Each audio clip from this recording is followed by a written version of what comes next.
Hello guys, आपका स्वागत है हमारी चैनल अनटोल्ड स्टोरीज में। तो आज मैं एक ऐसी कहानी लेके आई हूँ जो आपको भी एक बार सोचने के लिए मजबूर कर देगी कि आखिरकार एक बाप अपनी बेटी को बचाने के लिए किस हद तक जा सकता है। तो बिना किसी देरी के कहानी शुरू करते हैं। ना कहानी शुरू होते ही हम महाराजा को देख पाते हैं। ये कोई महाराजा नहीं पर एक सिंपल सा नाई है जिसके बॉस को हमेशा उससे कंप्लेन रहती है। ना एक दिन की बात होती है, वो टॉय शॉप पे होता है, सामने खड़ी अपनी वाइफ को सामने वाले घर में वो कुछ टॉयज दिखा रहा है कि ये वाला लूँ या ये वाला। तो उसकी वाइफ उसे कुछ सजेस्ट कर रही होती है। ना बिल पेमेंट करके महाराजा उनकी तरफ जाने ही वाला होता है कि तभी अचानक एक ट्रक उस घर के अंदर चला जाता है और वहाँ पे बहुत सारी जानें चली जाती है। इनमें से एक जान तो बच जाती है जो होती है उसकी बेटी की। नाउ अमू की जान एक डस्टबिन की वजह से बच जाती है जिसका नाम ये लक्ष्मी रखते हैं। तभी सीन शिफ्ट हो जाता है प्रेजेंट टाइम में। प्रेजेंट टाइम में हम देख पाते हैं कि अमू पढ़ाई में तो ठीक ठाक है, उसके सर हमेशा उससे कंप्लेन ही करते हैं, पर स्पोर्ट्स में वो बहुत ही ज़्यादा अच्छी है और उनकी आशिफा मैम उनको इस सभी चीज़ों के लिए बहुत ज़्यादा सपोर्ट करती है, एज इफ़ अमू का करियर स्पोर्ट्स में बहुत ही ज़्यादा ब्राइट है, जिस चीज़ को अमू भी बहुत ज़्यादा खुशी खुशी एक्सेप्ट करती है। यहाँ से हम पहुँचते हैं महाराजा के घर पे। महाराजा के घर पे हम देख पाते हैं कि हर रोज़ पूजा में वो लक्ष्मी की भी पूजा करता है, यानी कि उसी डस्टबिन की जिसने उसकी बेटी की जान बचाई थी। और उसके बाद वो अपना एक सिंपल सा रूटीन फॉलो करता है, यानी कि घर से काम, काम से घर, घर से काम, काम से घर। इसी दौरान वो कुछ लोगों से भी मिलता है। एक दिन अचानक उसे पता चलता है कि उसके बेटी के स्कूल के प्रिंसिपल ने उसको बुलाया है। ना ये बताता है कि उसकी बेटी ने कोई रूल ब्रेक किया है जिस वजह से स्कूल का नुकसान हो रहा है, तो इस वजह से वो उससे माफ़ी मांगने को बोलता है। पर महाराजा तो एक ही बात पे अड़ा रहता है, नहीं मेरी बेटी तो ऐसा कर ही नहीं सकती और कोई फॉल्ट हुआ होगा, नहीं मेरी। तभी आशिफा मैम भी वहाँ पे आ जाती है और वो बताती है कि सारा फॉल्ट इस बच्चे का था, जो जान के अभी महाराजा बहुत ज़्यादा गुस्से में आ जाता है और वो बोलता है कि तुम्हें मेरी बेटी से माफ़ी मांगनी पड़ेगी क्योंकि उसकी तो कोई गलती थी ही नहीं जिसके लिए आपने उसको पनिश करने का सोचा या आप उसे एम्बेरस कर रहे थे। तो अभी प्रिंसिपल को ये बात ठीक नहीं लगती, वो तो आर्ग्यूमेंट करने बैठ जाता है। पर तभी वो देख पाता है कि महाराजा साइलेंटली ही अग्रेसिव है। तो उसका टेम्पर को देख के अमू बोलती है प्रिंसिपल को कि सर प्लीज़ एक बार माफ़ी मांग लो वरना मेरे पापा आपको छोड़ेंगे नहीं। जो जान के यहाँ पे हमें पता चलता है कि प्रिंसिपल भी अमू से माफ़ी मांग लेता है और ये सीन यहीं पे ख़त्म हो जाता है। ना अमू का है एक टूर्नामेंट जिसके लिए वो एक वीक के लिए आउट ऑफ द सिटी जा रही है। उसको छोड़ने के बाद आज स्केड्यूल में थोड़ा चेंज करके शायद महाराजा ड्रिंक करके आया। वो तो नशे में इतना धुत है कि उसके घर में एक सांप आ जाता है। इवन दो वो सांप उस पर से चल के चला जाता है, फिर भी उसे कुछ समझ नहीं आता। तभी अचानक एक बॉटल फूटती है और उसकी आँख खुल जाती है।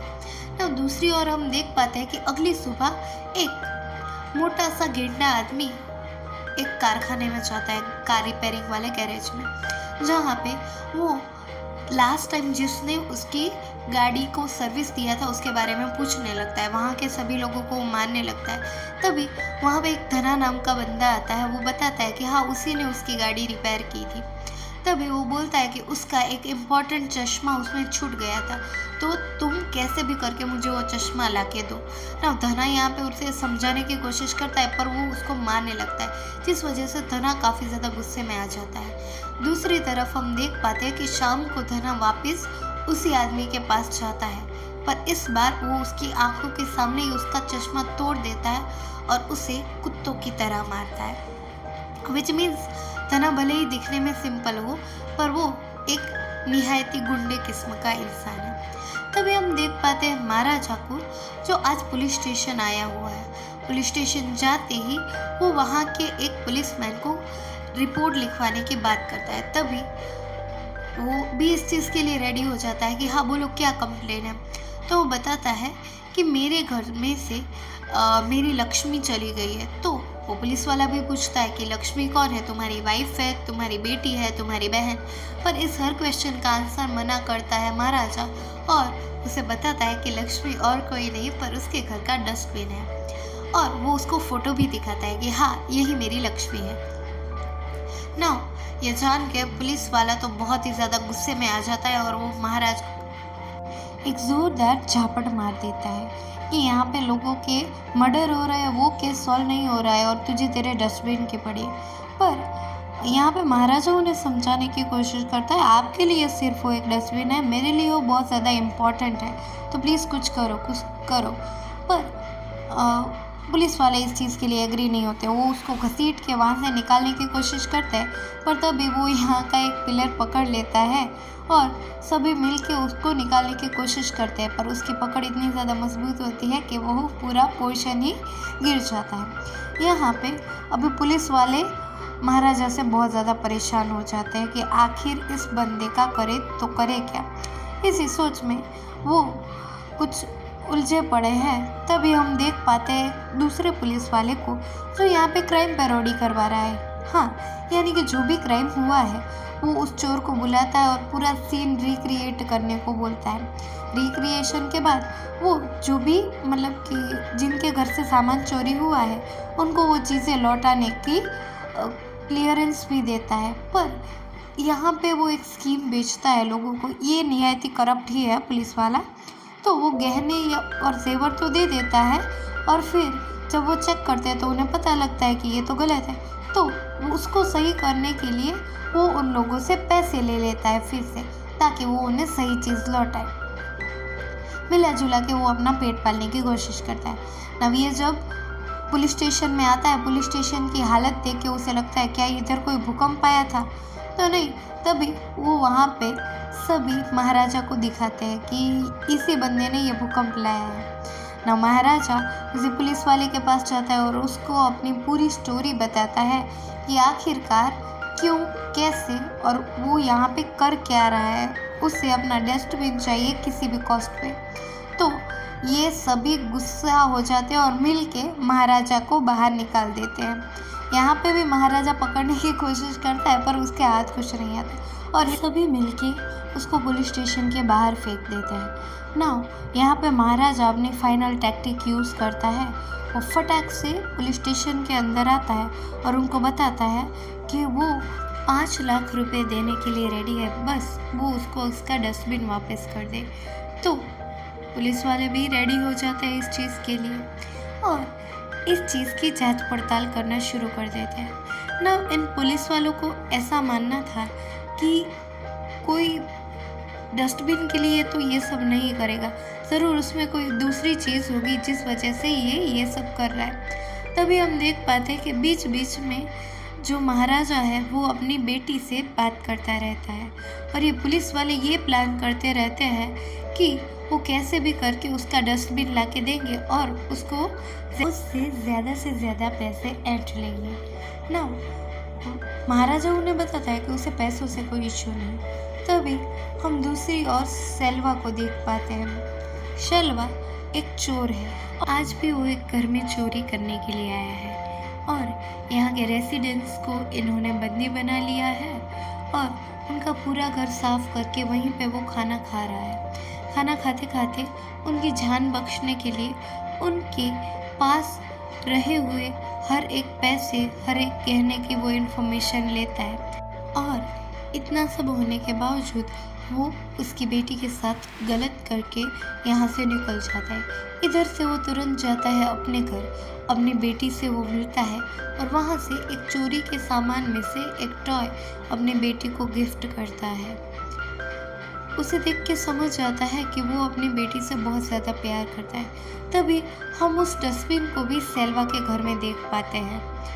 सीन यहाँ से फिर से प्रेजेंट पे आ जाता है जहाँ पे हम देख पाते हैं कि सभी पुलिस वाले उसी डस्टबिन के लिए परेशान हो रहे हैं। उन्हें कैसे भी करके वो डस्टबिन चाहिए जिससे वो जल्द से जल्द लखपति बन जाए। दूसरी ओर हम देख पाते हैं कि पुलिस स्टेशन में महाराजा के साथ पुलिस वाले बहुत बुरा बिहेवियर कर रहे हैं। अपना हर छोटा बड़ा काम वो महाराजा से करवाते हैं, पर महाराजा को इससे कोई इशू नहीं। वो तो सिर्फ अपने डस्टबिन को वापस चाहता है। इन्हीं दौरान पुलिस वाले अपने एक खबरी नल्ला शिवम से मिलते हैं। नाउ ये जो नल्ला शिवा है वो पुलिस वाले को बोलता है कि डस्टबिन ढूंढने से बेहतर आप बनवा लो, जिससे आपका काम भी हो जाएगा और आपको पैसे भी मिल जाते हैं। अभी ये लोग सब मिल जाते हैं नया डस्टबिन ढूंढने में। दूसरी ओर हम महाराजा को देख पाते हैं जो पुलिस स्टेशन में बैठा हुआ है ना। पुलिस स्टेशन में एक बंदा है जो किसी की फ़ोटो लेके आया है और वो उसकी मिसिंग कंप्लेंट फाइल करवाने आया है। फ़ोटो देख के हमें समझ आता है कि ये और कोई नहीं बल्कि धना है। सीन फिर से पास्ट में जाता है। हमें पता चलता है जिस दिन धना और उस गुंडी की फाइट हुई थी तभी महाराजा भी वहीं पे था। महाराजा ने देखा कि वो जो काउंसलर था उसकी बहुत ज़्यादा पिटाई हो गई और वहाँ से जब धना निकला तो धना का पीछा करने लगा था महाराजा। उसका पीछा करते करते वो बहुत दूर तक आ गया था और धना को भी समझ आ गया था कि महाराजा उसका पीछा करता है और वो उसको अपने अड्डे पे लेके जाता है। वहाँ से अपने गुंडों से उसको पिटवाने की कोशिश करता है, पर महाराजा अकेला ही सब पे भारी पड़ता है। नव ये सब देख के धना की भी फट जाती है, तो वो डिसाइड करता है कि वो अभी के लिए यहाँ से भाग जाएगा और बाद में इस चीज़ का कोई सॉल्यूशन ढूंढेगा। पर महाराजा उसको पकड़ लेता है। पकड़ के वो उससे पूछने लगता है कि आखिरकार उसने ऐसा क्यों किया और उसके साथ और कौन कौन था। पर धना ये सब बताने से उसे साफ साफ मना कर देता है, तो वो उस पर और ज़्यादा प्रेशर बनाता है जिसकी वजह से वो सच बोले। तो धना उसे बताता है कि वो उसे सच बताए या ना बताए, उसे पता ही है कि उसे मार ही देगा। जो जान के वो यहाँ से महाराजा को इंजर्ड करके भागने की कोशिश करता है। थोड़ी ही दूर भागने पे महाराजा उसका सर धड़ से अलग कर देता है ना। यहाँ पे हम सोच में पड़ जाते हैं कि एक डस्टबिन के लिए क्या कोई इंसान ऐसा करता है या फिर कुछ और ही कहानी है जिससे हम अनजान हैं। तभी हम देख पाते हैं कि अभी यहाँ पे ये सब जानने के बावजूद महाराजा एकदम शांति से बैठा है उस आदमी के पास और वो उसे पूछने लगता है कि तुम्हें पता है कि इसके रिलेटिव कौन है या इसके फ्रेंड जो इसके बारे में कुछ बता सके। तो वो आदमी बताता है कि नहीं, मुझे ये सब तो पता नहीं, पर वो काफ़ी दिनों से दिखा नहीं। तभी वो काउंसलर भी बताता है कि धना जो था वो तो निहायती बदतमीज़ इंसान था, वो दूसरों को मारता पीटता था, जिस वजह से हो सकता है कि उसकी जान गई हो। पर पुलिस वाले को इस स्टेटमेंट का कोई काम नहीं था, तो वो उसको यहाँ से भगा देते हैं ना। यहाँ पे महाराजा की आंखों में हम कुछ देख पाते हैं। वो किसी सोच में है, शायद उसे धना के दोस्तों की तलाश है, पर क्यों और कैसे और आखिरकार ये सब एक डस्टबिन के लिए हो रहा है। हम अभी तो कुछ नहीं समझ पाते, पर जल्दी हमें भी सब कुछ पता लगने लगेगा ना। पुलिस वाला किसी टेंशन में है और तभी वो बोलता है कि पहले ये महाराजा वाली स्टोरी को कंक्लूड करते हैं कि आखिरकार ये हो क्या रहा है इस शहर में। ये सोच के वो तुरंत ही नई डस्टबिन बनाने का काम शुरू करवा देता है। वो बंदा इनसे बहुत ज़्यादा पैसे चार्ज करता है, नियरली 2 to 5,000, पर इसके लिए भी पुलिस वाले रेडी हो जाते हैं और उसको इन्फॉर्म करते हैं कि कोई बात नहीं, तुम जितने भी चाहे पैसे चार्ज करो, पर हमें जल्द से जल्द वो तैयार करवा के दो। तभी सीन फिर से पास्ट में जाता है और हम देख पाते हैं सेल्वा को। ना सेल्वा अपनी दुकान पे होता है, तभी उसकी वाइफ का उसको कॉल आता है कि जल्दी ही घर आ जाओ, हमें शॉपिंग के लिए जाना है। सेल्वा की बेटी का बर्थडे आने वाला था कल, तो ये लोग ऐसा डिसाइड करते हैं कि वो उसको गिफ्ट में एक सोने की चेन देंगे। सोने की चेन जान के उसकी वाइफ को काफ़ी ज़्यादा अजीब लगता है, क्योंकि वो उतने ज़्यादा रिच नहीं थे, तो आखिरकार वो ये सब कैसे अफोर्ड कर सकते हैं। पर सेल्वा उसे बताता है कि उसको ये सब चिंता करने की ज़रूरत नहीं है, वो कैसे भी करके मैनेज कर लेगा, जो जान के उसकी वाइफ भी बहुत ज़्यादा खुश हो जाती है। दूसरी ओर हम देख पाते हैं कि महाराजा का जो डस्टबिन था वो भी पुलिस वालों ने तैयार करवा लिया है। अब ये आपस में डिस्कस कर ही रहे थे कि इसको अभी कैसे रिटर्न करें और क्या स्टोरी बनाएंगे। तभी सीन यहाँ से फिर से शिफ्ट हो जाता है पास्ट में, और हम देख पाते हैं कि फाइनली आज सेल्वा की बेटी का बर्थडे है। उसकी वाइफ उसे फ़ोन करके बताती है कि वो जल्दी आए और उनकी जो गिफ्टेड चेन थी वो भी साथ में लेके आए। पर जब वो आए तो याद शेव करवा के आए, जिससे वो हीरो की तरह लगता है ना। उसकी बात मानते हुए पहले वो चेन पिक करने जाता है और यहाँ से वो किसी सैलून को ढूंढने लगता है। लकीली उसे एक सैलून मिल भी जाता है जहाँ पे महाराजा था ना। महाराजा अपना काम करने ही वाला होता है। तब जब वो ट्रिमर लेता है तो थोड़ा सा ट्रिम करने के बाद उसके ट्रिमर की बैटरी ख़त्म हो जाती है। तो शल्वा उसे बताता है कि उसे थोड़ा सा जल्दी है, तो वो फटाक से बैटरीज लेके आए और अपना काम अच्छे से करे। तो ऑब्वियसली महाराजा यहाँ से निकल जाता है बैटरीज लेने के लिए। तभी शल्वा को एक कॉल आता है, और ये और किसी का नहीं बल्कि धना का था। धना उसे बताता है कि उन्होंने जो कल रात कांड किया था, यानी कि पहले हमने जो जाना ना कि एक घर में उन्होंने चोरी की, उसके बाद उनकी बच्ची का उन्होंने रेप किया, वो वाला इंसिडेंट ये यहाँ पे डिस्कस करते हैं। वो ही न्यूज़पेपर में आया है, जो जान के उसकी अभी थोड़ी सी फट रही है। और ये दोनों ये बात कर ही रहे होते हैं, तभी वहाँ पे महाराजा आता है ना। महाराजा तो ऐसा ही प्रिटेंड करता है कि उसने कुछ सुना नहीं, जबकि वो सच्चाई से वाकिफ था। इससे शल्वा काफ़ी ज़्यादा टेंशन में आ जाता है कि ऑलरेडी उनके बारे में न्यूज़ में आया हुआ है और इसने भी सुन लिया है, तो कोई और प्रॉब्लम ना हो तो अच्छा।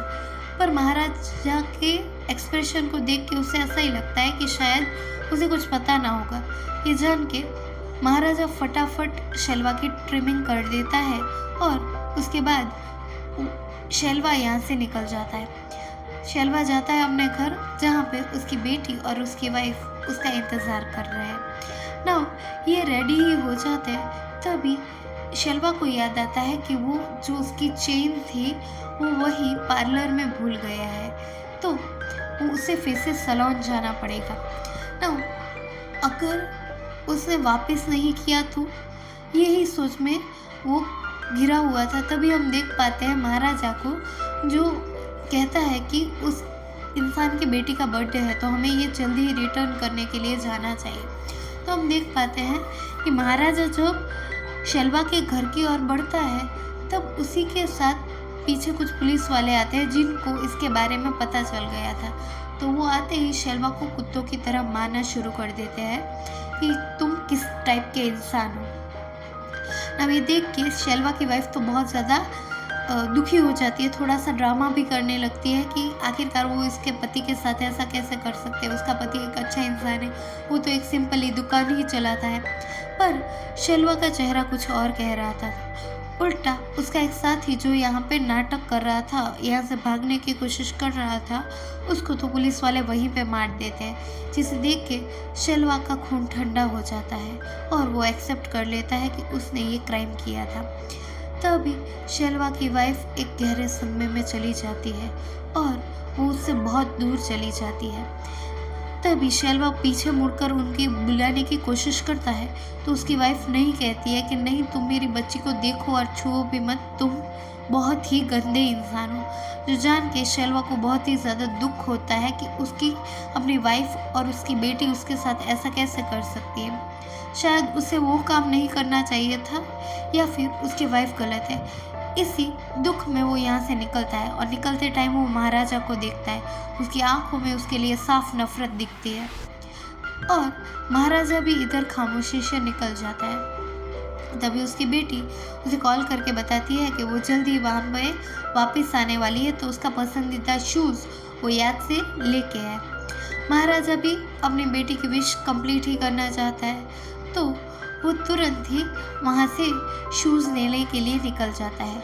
वो बहुत सारी शॉप पे पूछता है कि आखिर वो वाला शूज़ इनके पास है या नहीं। दूसरी ओर हम देख पाते हैं कि इन पुलिस वालों ने डस्टबिन तो बनाई थी, पर वो नई थी, तो नई डस्टबिन तो वो लेगा नहीं, तो उसको पहले जैसा पुराना कर देते हैं। और हमें पता चलता है कि पुलिस वाला एक और इंसान भी अरेंज कर रहा है, जिसको वो एलिगेशन लगा सके कि इस इंसान ने ये डस्टबिन चोरी किया था। चोरी करने की प्रोसेस जानने के लिए वो फिर से महाराजा को बुलाते हैं, जिसको कॉल करके वो रिकॉर्डिंग करते हैं कि आखिरकार कैसे वो चोरी हुई थी, जिसका डिट्टो टू डिट्टो इनको कॉपी करना था उसके सामने। अभी पहले तो ये लोग चोरों को, बहुत सारे चोरों को कन्विंस करने की कोशिश करते हैं कि आखिरकार कैसे उनको एक्सेप्ट करना है कि डस्टबिन की चोरी हुई थी, पर इस चोरी के लिए कोई रेडी ही नहीं होता कि इतनी चिंदी चोरी में हमें नहीं जाना। पर तभी नल्ला शिवा बोलता है कि अगर इस काम के 50,000 रुपये मिलेंगे तो ऑब्वियसली मैं ये काम करने के लिए रेडी हूँ।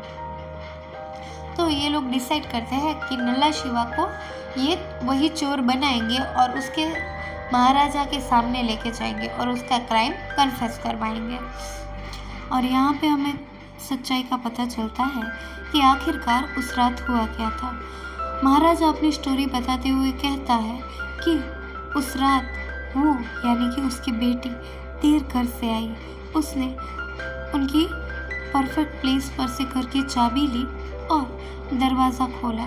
दरवाज़ा खोलने के बाद ही वो कपड़े चेंज करने के लिए अपने बेडरूम में गई। बेडरूम में छुपा हुआ नल्ला शिवा उसको चेंज करते हुए देख के उसके अंदर हवस जा गई, जो जान के वो उसका मुंह दबोच लेता है और यहाँ से अम्मू अपनी जान बचाने के लिए फाइट करना शुरू कर देती है। पर नल्ला शिवा और धना दोनों ही मिलके उसे पकड़ लेते हैं। दोनों से बच के जब अम्मू आगे बढ़ती है तो शैलवा उसके सर पे मार देता है, जिस वजह से वो बेहोश हो जाती है। ना बेहोश होने के बाद ये सभी उसके साथ बहुत ही गंदा बिहेवियर करते हैं, उसकी इज्जत पे हाथ डाल देते हैं, जिसमें मेन काम नल्ला शिवा का था और उसे इस चीज़ के लिए कोई भी रिग्रेट नहीं था। ये स्टोरी बताते बताते महाराजा बोलता है कि उन लोगों ने उसको इतना मारा कि जैसे उसे लगा कि उसकी जान ही निकल गई ना। ये स्टोरी सुनते सुनते नल्ला शिवा को भी आइडिया आ जाता है कि आखिरकार वो किस पछड़े में फंस गया है, पर अब वो पुलिस वाले को मना नहीं कर सकता। तो पुलिस वाले ने भी ठान लिया है कि कैसे भी करके वो ये केस को क्लोज करेंगे। दूसरी ओर महाराजा इसलिए लेट हुआ था क्योंकि वो अपनी बेटी का पसंदीदा शूज़ लेने गया था। तो इसी ग्लिच की वजह से उस रात ये सब हुआ था। पुलिस वाले ने तो डिसाइड कर ही लिया था, चाहे कुछ भी हो, पर कल वो ये क्लोज कर ही देंगे। नाउ नेक्स्ट मॉर्निंग होते ही वो नल्ला शिवा को वहाँ पे लेके जाते हैं। नल्ला शिवा को एक्ट करने को बोलते हैं कि आखिरकार तूने कौन सी चोरी की, कैसे क्या सब किया, वो सब तुझे बताना है, दिखाना है। और उसके बाद अगर महाराजा तुझे माफ़ कर दे तो तू यहाँ से निकल सकता है। जिस चीज़ के लिए वो रेडी हो जाता है, वो डरते डरते वो हर चीज़ रिपीट करता है जो उसने अम्मू के साथ की थी, सिवाय उस चीज़ के जो उसका सही में क्राइम था ना। उसकी पूरी स्टोरी जानने के बाद जब पुलिस वाला महाराजा को पूछता है कि आखिरकार अब उसे क्या करना है, तो महाराजा उसे बोलता है कि कुछ नहीं, बस माफ़ कर देना है, छोड़ दो, उसको जाने देना है। जो जान के पुलिस वाला उसको बोलता है कि नहीं नहीं, तुम्हारे लिए लक्ष्मी इतनी ज़्यादा इम्पॉर्टेंट है तो तुम ये सब क्यों सोच रहे हो। तो वो कहता है कि नहीं नहीं, छोड़ देते हैं, माफ़ कर देते हैं। तो पुलिस वाला उसको उकसाने के लिए बोलता है कि क्या ये तुम्हारी बेटी का रेप करता तो भी तुम इसको ऐसे ही छोड़ देते, माफ़ करते। नव ये जान के महाराजा की आंखों में गुस्सा आ जाता है। उसकी आंखों में वो नफरत साफ दिख रही थी नल्ला शिवा के लिए। तो पुलिस वाले उसको यहाँ पे एक हथियार देके निकल जाते हैं और नल्ला शिवा को मरने के लिए छोड़ देते हैं। ना यहाँ पे नल्ला शिवा शेल्वा को भी कांटेक्ट कर लेता है और उसे अपनी जान बचाने के लिए रिक्वेस्ट करता है। दूसरी ओर महाराजा आज नल्ला शिवा का किस्सा ख़त्म कर देना चाहता है, जिसको वो तड़पा तड़पा के मारता है, जिसकी चीखें सुन के एक दूसरा पुलिस वाला बोलता है कि सर क्या आपने किया वो सही है। तो वो बोलता है कि क्या हमारी बेटी के साथ ये सब होता तो हम कानून की राह देखते कि कब हमें इंसाफ मिलेगा। हम भी वही करते जो महाराजा कर रहा है, तो बेटर है कि हम उससे रास्ते का कांटा ना बने और उसकी हेल्प करें। पुलिस वाले को एक हद से पहले ही उसे पता चल गया था जिस तरीके से महाराजा एक्ट कर रहा था, क्योंकि कोई भी एक डस्टबिन के पीछे इतना तो पागल नहीं हो जाता। और बीच में हम देख पाते हैं कि कई बार महाराजा अपनी बेटी से भी मिलने गया था, जो हॉस्पिटल में आज भी एडमिट है। उसकी हालत बहुत ही ज़्यादा ख़राब है, पर फिर भी वो अपने पापा को रिक्वेस्ट करती है कि पापा चाहे कुछ भी हो, मुझे एक बार उस इंसान से मिलवाना जिसने मेरे साथ ये किया है। मैं जानना चाहती हूँ कि आखिर क्यों। तो महाराजा उसकी ये विश पूरी कर देता है और वो डिसाइड करता है कि वो उन तीनों से बदला लेगा। 2 लोग तो ऑलरेडी ख़त्म हो चुके हैं, अभी लास्ट बचा है शेल्वा। नल्ला शिवा के कॉल से वो उसको कांटेक्ट करता है और उसे एक जगह पे बुलाता है। वहाँ पे जाते ही शेल्वा महाराजा पे टूट पड़ता है और उसे बहुत बुरी तरीके से मारने लगता है। उसे बताता है कि उसकी वजह से उसकी लाइफ के 13 साल ख़राब हो चुके हैं और उसकी हर प्रॉब्लम का रीज़न सिर्फ और सिर्फ महाराजा है। उसकी वाइफ और उसकी बच्ची भी महाराजा की वजह से उससे दूर हो गई, तो वो उसको ख़त्म करके ही मानेगा। कुछ टाइम बाद महाराजा शेल्वा पे हावी होने लगता है। वो उसको ले मारता है, दे मारता है और बहुत बुरी तरीके से मारता है। इतना मारता है कि वो अपने पैर खो देता है। उसको इतना मारने के बाद वो उसे अच्छे से पानी पिलाता है। पानी पिलाने के बाद वो अपनी बेटी को वहाँ पे बुलाता है, एज इफ उसकी ये विश थी। तो वहाँ पे अम्मू आती है। अम्मू शेल्वा से बात करती है, उसके मुंह पे वो सारे जेवर फेंक के मारती है और बताती है कि तेरे जैसों का तो मुझे हर दिन पाला पड़ता है, तो तू खुद को 30 मार खा समझने की भूल मत कर। और तू इन्हीं सब चीज़ों के लिए आया था ना, तो ये लक और तेरी कोई औकात नहीं जब तक मेरे पिता मेरे साथ हैं। ये बोल के वहाँ से अम्मू चली जाती है। पर अम्मू को जाते हुए देख वो उसे समझ आता है कि उसकी बेटी के पीठ पे भी सेम ऐसा ही मार्क था। साथ ही में उन गहनों में उसे वो चेन भी मिलती है जो उसने अपनी बेटी के लिए ली थी। सीन यहाँ से फिर से पास्ट में जाता है और हमें समझ आता है कि महाराजा उसके बाद भी गया था शेल्वा के घर उसकी वो चेन लौटाने, पर उसकी वाइफ उसे मना कर देती है। ना जाने कितनों के खून से रंगी हुई है ये चेन, तो वो कुछ भी चीज़ लेने से मना कर देती है। तभी महाराजा की वाइफ उसे बताती है कि भले ही ये गहने ना रहे, सामने एक टॉय शॉप है, तो वो उनके बच्चों के लिए कुछ टॉयज़ लेके आए। तो यहाँ पे महाराजा जाता है टॉय शॉप पे और उसके और अपने बच्चे के लिए कुछ टॉयज़ देख ही रहा होता है। जब वो बिल पेमेंट करने जाता है तभी शेल्वा के घर में एक ट्रक चला जाता है, जिस वजह से उसकी वाइफ, शेल्वा की वाइफ और उसकी बच्ची की डेथ हो जाती है। पर लक्ष्मी की वजह से, यानी कि उस डस्टबिन की वजह से शेल्वा की बेटी की जान बच जाती है और यहाँ से महाराजा शेल्वा की बेटी को अपनी ही बेटी समझ के पालने लगता है। ये सच जान के शेल्वा को बहुत ज़्यादा दुख होता है। वो रोता है, गिड़गिड़ाता है कि वो सिर्फ एक बार अपनी बेटी से मिलना चाहता है। वो ये भी नहीं बताएगा कि वो उसका डैड है, सिर्फ वो उसे देखना चाहता है। पर महाराजा उसे ये कह के चला जाता है कि अम्मू सिर्फ और सिर्फ उसी की ही बेटी है। ये देख के शलवा को बहुत ही ज़्यादा गिल्ट हो जाता है कि आखिरकार उसने एक बदले की चाह में क्या कुछ नहीं कर दिया। उसने अपने परिवार, अपनी बेटी के साथ ही कितना गलत कर दिया। वो घसीटते हुए जाता है महाराजा और अमू के पीछे, पर ये लोग यहाँ से दूर जा चुके थे और वो उसी बिल्डिंग से कूद के अपनी जान दे देता है। और इसी के साथ हमारी आज की ये कहानी ख़त्म हो जाती है। हम मिलेंगे किसी और नई कहानी के साथ। Till then, thanks for watching, stay tuned and please like, share and comment करें, सब्सक्राइब करें हमारे चैनल को। Thanks for watching.